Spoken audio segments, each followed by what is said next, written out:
아들을 낳으리니 이름을 예수라 하라. 이는 그가 자기 백성을 그들의 죄에서 구원할 자이심이라 하니라. 우리 지난주 사도신경에서 본문에 들어가서 사도신경이 3등분되어 있다고 말씀을 드렸어요. 첫 번째는 성부 하나님에 관한 말씀이고, 두 번째는 성자 예수님에 관한 고백이고, 마지막은 성령 하나님에 관한 고백이다. 오늘 가장 많은 분량을 차지하고 있는 예수 그리스도 성자 예수님에 관한 첫 시간 우리가 말씀을 나누려고 합니다. 나는 그의 유일하신 아들 우리 주 예수 그리스도를 믿습니다. 이 말씀을 나누려고 해요. 예수 누구나 다 하는 이름이에요.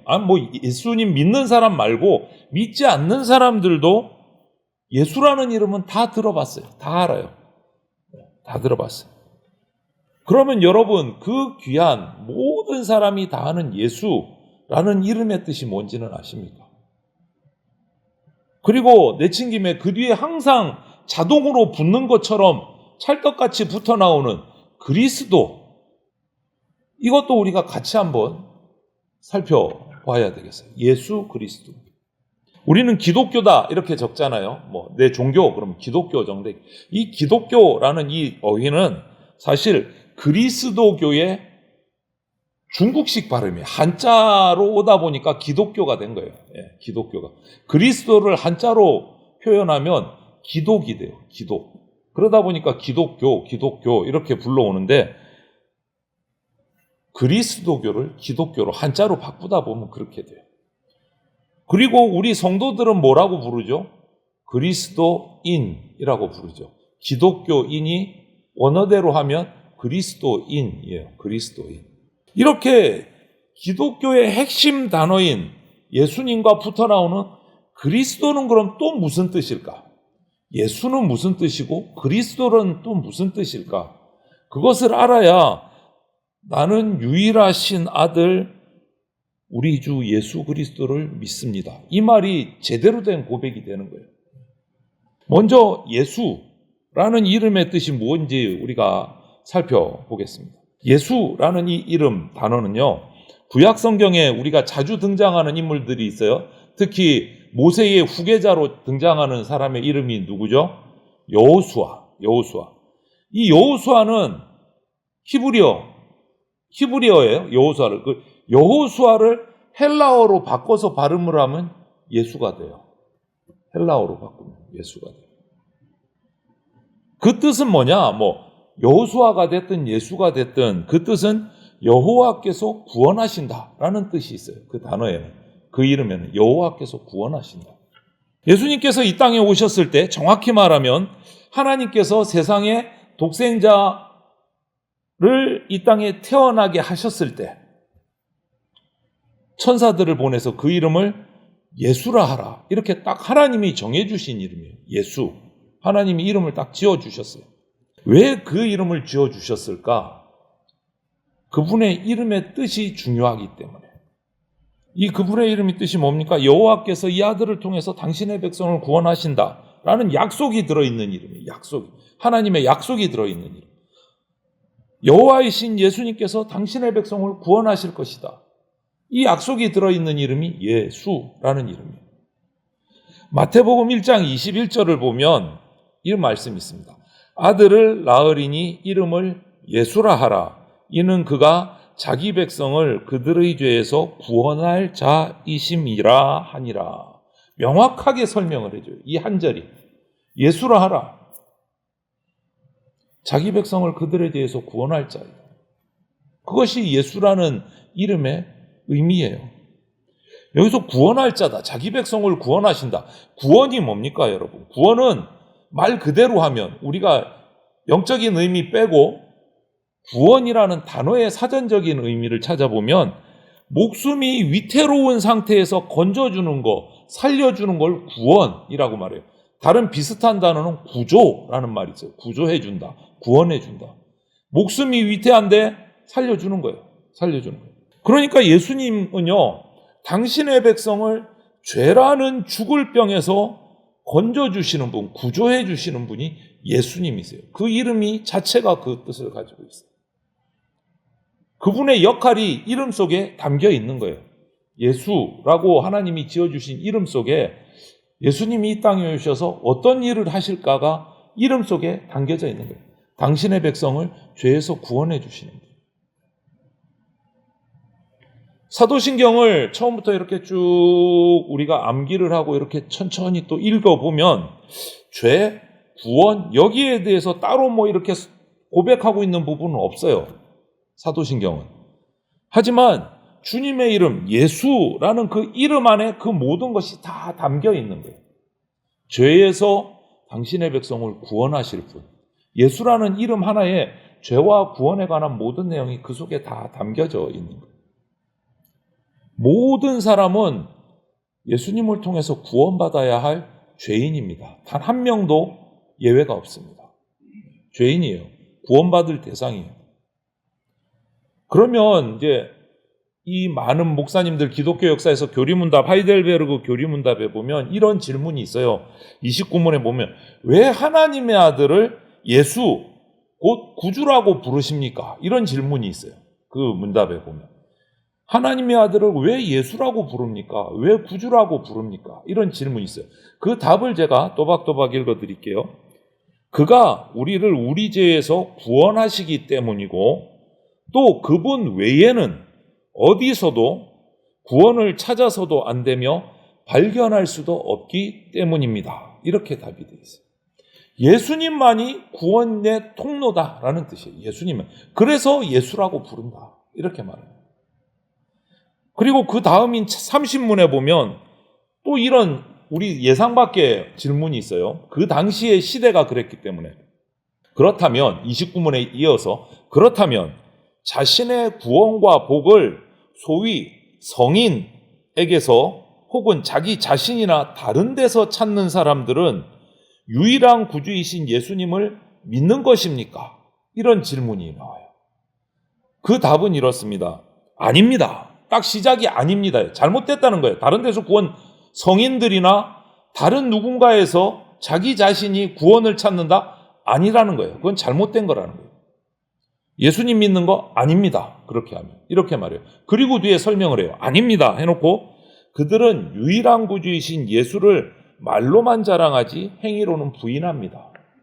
이렇게 얘기를 해요. 그리고 이어서 예수가 완전한 구주가 아니든지 아니면 참된 믿음으로 그 구주를 영접한 자들이 그들의 구원에 필요한 모든 것을 그에게 찾든지 둘 중 하나가 참입니다.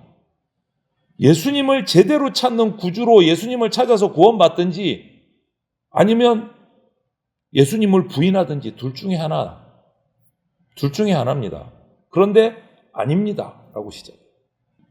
여러분 29문, 30문, 특히 29문의 문답을 보면 예수님의 이름 뜻은 딱 한마디로 뭐라고요?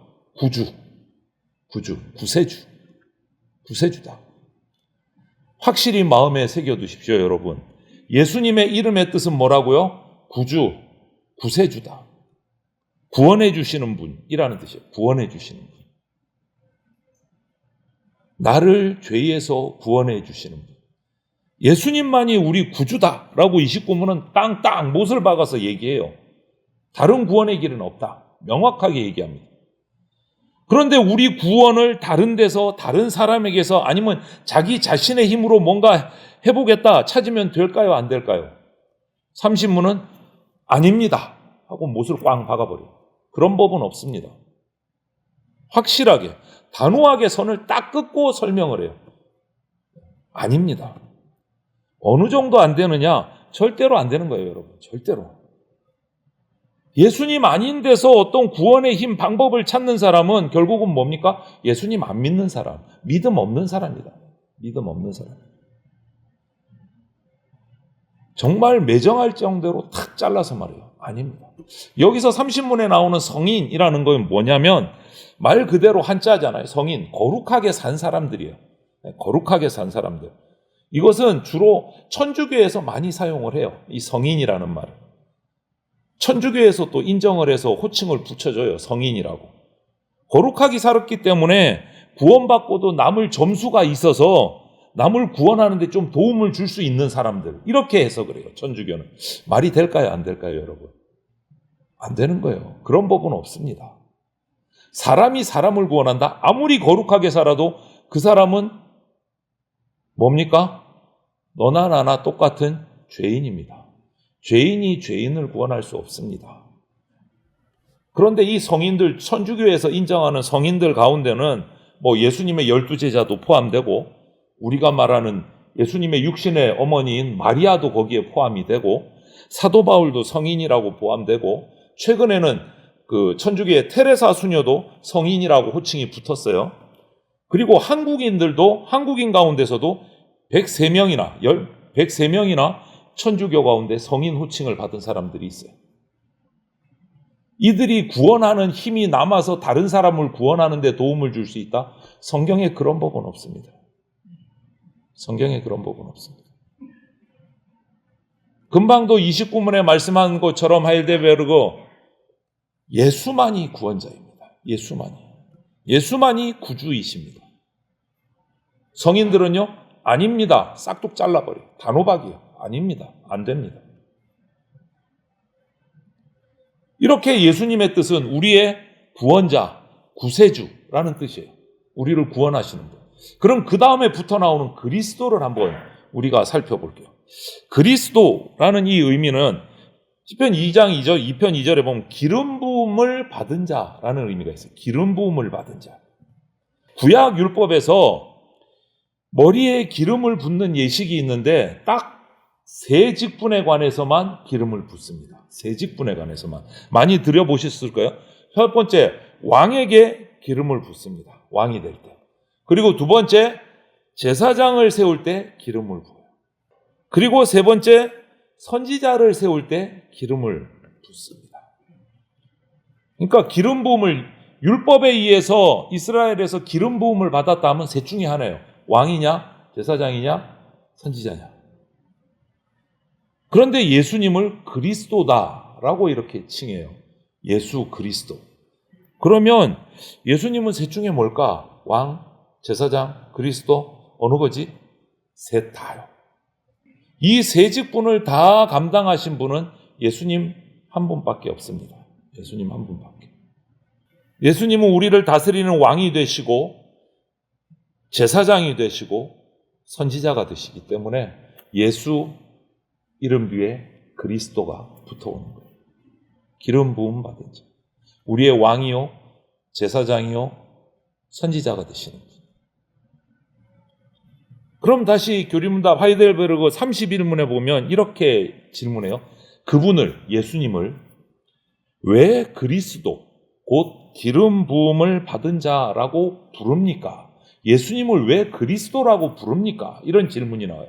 그 답을 이렇게 기록합니다. 왜냐하면 그분은 성부 하나님으로부터 임명을 받았고 성령으로 기름 부음을 받으셨기 때문입니다. 그래서 그분은 우리의 큰 선지자와 선생님으로서 우리 구원을 위해서 하나님의 감추인 경영과 뜻을 온전하게 계시하시고 우리의 유일한 대제사장으로서 그의 몸을 단번에 제물로 드려서 우리를 구속하셨고 성부 앞에서 우리를 위해서 항상 간구하고 계시며 또한 우리의 영원한 왕으로 그의 말씀과 성령으로 우리를 다스리시고 우리를 위해서 획득하신 구원을 누리도록 우리를 보호하고 보존하고 계시기 때문입니다. 라고 설명해요. 여기 세 직분이 다 나오는 거예요. 선지자, 대제사장, 왕으로서 예수 그리스도라고 부르는 거다. 하나님께 임명을 받았다. 성령의 기름 부으심을 받았다. 라고 설명해요. 여러분, 누가 예수님을 그리스도로 임명했습니까? 성부 하나님. 그러면 구약의 왕이나 제사장, 선지자와 달리 특별한 기름 부음을 받으셨어요. 특별한 기름 부음. 기름 부음을 받으시는데 어떤 기름 부음을 받았다고요? 성령의 기름 부음을 받으셨다. 하나님께서 하늘로부터 내려주신 거예요. 그리고 그러면 여러분 그 기름 부음을 성령의 기름 부음을 언제 받으셨을까? 예수님이 이 땅에 오셔서 세례 받으실 때요. 세례 받으실 때. 마태복음 3장 16절에 보면 그 장면이 나와요. 예수께서 세례를 받으시고 곧 물에서 올라오실새 하늘이 열리고 하나님의 성령이 비둘기같이 내려 자기 위에 임하심을 보시더니 하늘로부터 소리가 있어 말씀하시되 이는 내 사랑하는 아들이요 내 기뻐하는 자라 하시니라. 하나님께서 성령의 기름. 좀 더 또 자세하게 사도행전 10장에서는 이제 아예 드러내놓고 성령의 기름 부으심을 얘기해요. 10장 38절에 보면 하나님이 나사렛 예수에게 성령과 능력을 기름 붓듯 하셨음에 이렇게 나와요. 기름 붓듯 하셨음에 그가 두루 다니시며 선한 일을 행하시고 마귀에 눌린 모든 사람을 고치셨으니 이는 하나님이 함께 하셨음이라. 아예 사도신경에서는 그냥 성령과 능력을 기름 부어 주셨다라고 표현을 해요. 예수님께. 성령의 기름 부음을 받으신 거예요. 그래서 예수님은 말씀으로 하나님 아버지의 뜻을 우리에게 보여주셔요. 말씀으로. 그래서 하나님을 아버지라고 부르면서 기도하라고 가르쳐 주신 거예요. 하나님 아버지를 아버지라고 불러라. 그리고 형제를 사랑하라는 말씀도 주셨고 죄짓지 말라 아버지가 싫어하신다. 말씀으로 우리에게 계속 하나님의 뜻을 보여주셨어요. 그리고 말씀으로만 하셨습니까? 아니요. 행동으로 선지자이시면서 선생님이시기 때문에 행동으로 하나님 아버지의 뜻을 우리에게 보여주셨어요. 항상 누구와 함께 합니까? 조롱받는 자, 가난한 자, 약한 자, 소외된 자들하고 함께 계시면서 하나님의 사랑을 몸으로 보여주셨어요. 그리고 무엇보다 십자가에 달려 죽으심으로써 하나님이 죄를 얼마나 미워하시는지 그것 알려주셨고 하나님께서 당신의 백성을 얼마나 사랑하시는지도 알려주셨고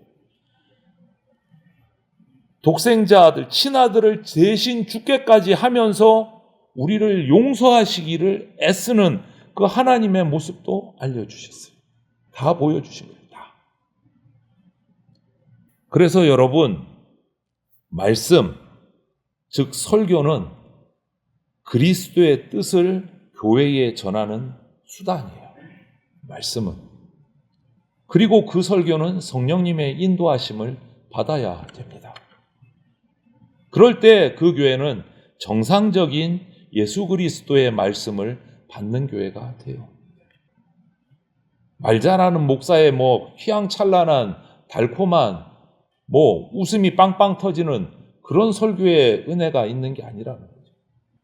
웃음이 빵빵 터지든지 진지하든지 그 가운데 성령의 인도하심을 받아야 예수 그리스도의 말씀이 선포되는 설교다. 여러분, 오늘 말씀 우리가 묵상했잖아요. 예수라는 의미, 그리스도라는 이 의미. 예수 그리스도. 예수는 그리스도다라는 말이에요. 예수는 그리스도다. 너무나 당연한 말이죠. 예수님과 그리스도는 마치 같은 단어같이, 한 단어같이 우리는 항상 자동으로 나와요. 그죠? 예수, 그리스도. 그건 그냥 붙어 나오다시피 해요. 그런데 두 가지예요. 예수 다음에 한 칸 띄어서 그리스도라고 쓸 수 있기까지 얼마나 많은 고난과 희생과 핍박을 거쳐서 우리에게 그리스도가 되어 주셨는지를 우리는 잊으면 안 됩니다. 당신의 백성을 구원할 자로 이 땅에 예수로 오셔서 그리스도가 되기까지 어떤 핍박의 과정이 있었는지 우리 너무나 잘 알잖아요. 그것을 잊으면 안 돼요. 예수, 그리스도 그 사이에 얼마나 엄청난 희생과 고난과 사랑이 담겨져 있는지를 우리는 기억해야 됩니다. 그 밖에 누가 했습니까? 유대인들이 했어요. 그들은 예수님이 자기들이 기다리는 그리스도가 아니라고 믿었기 때문에 예수님을 핍박했어요. 지금도 전통 유대인들은 예수님을 그리스도로 인정 안 합니다. 그냥 성인 중에 한 사람으로 인정해요. 예수 그리스도 말 안 합니다. 예수라고 하고 끝나요. 아직도 그리스도를 기다리고 있어요. 구약에서. 그런데 여러분, 사도 바울이 처음 예수님을 만나고 예수님을 믿고 아직 이름이 바뀌기 전에 사울이라는 이름을 계속 쓰고 있을 때 일인데 사도행전 9장에 보면 이런 말씀이 있어요. 사울은 힘을 더 얻어 예수를 그리스도라 증언하여 다메섹에서는 유대인들을 당혹하게 하니라. 여러 날이 지남에 유대인들이 사울 죽이기를 공모하더니, 이런 기록이 성경에 있어요. 이 상황에서 사울은 결국 밤중에 바구니에 몸을 숨기고 밧줄에 의지해서 성벽을 타고 내려와서 성을 탈출해야 됐어요. 그 뒤에 말씀을 읽어보면. 그리고 일평생을 유대인들에게 예수님을 그리스도다라고 전하는 이것 때문에 핍박받고 목숨의 위험을 받고 평생을 그렇게 살았어요. 사도 바울은. 예수를 그리스도다라고 그 전한 것 때문에 유대인들에게. 오늘날도 마찬가지입니다. 우리 기독교 선교사들이 이스라엘 땅에 들어가서 예수 그리스도를 전하면 어떤 공격을 받는지 모릅니다. 예수는 그리스도가 아니에요. 아직도 그들에게는. 깨닫지를 못한 거예요. 아직도. 그래서 여러분, 우리는 쉽게 예수 그리스도 하는데, 예수 한 칸 띄고 그리스도, 그것이 얼마나 큰 우리에게 희생과 사랑으로 다가왔는지를 우리는 잊으면 안 됩니다. 우리는 잊으면 안 됩니다. 예수 그리스도, 이 고백이 우리에게 얼마나 소중하고 값진 고백인지를 우리가 오늘 이 시간 꼭 기억하시고, 오늘 우리가 사도신경 고백할 때마다 나는 그의 유일하신 아들 우리 주 예수 그리스도를 믿습니다 라고 이 말할 때, 이 우리의 고백이 얼마나 소중한 고백이고 복된 고백인지를 꼭 기억하시고, 사도신경 신앙을 고백할 때마다 정말 감사함으로, 간절함으로, 기쁨으로 우리가 기도하시기를 주님의 이름으로 축원을 드립니다. 아멘.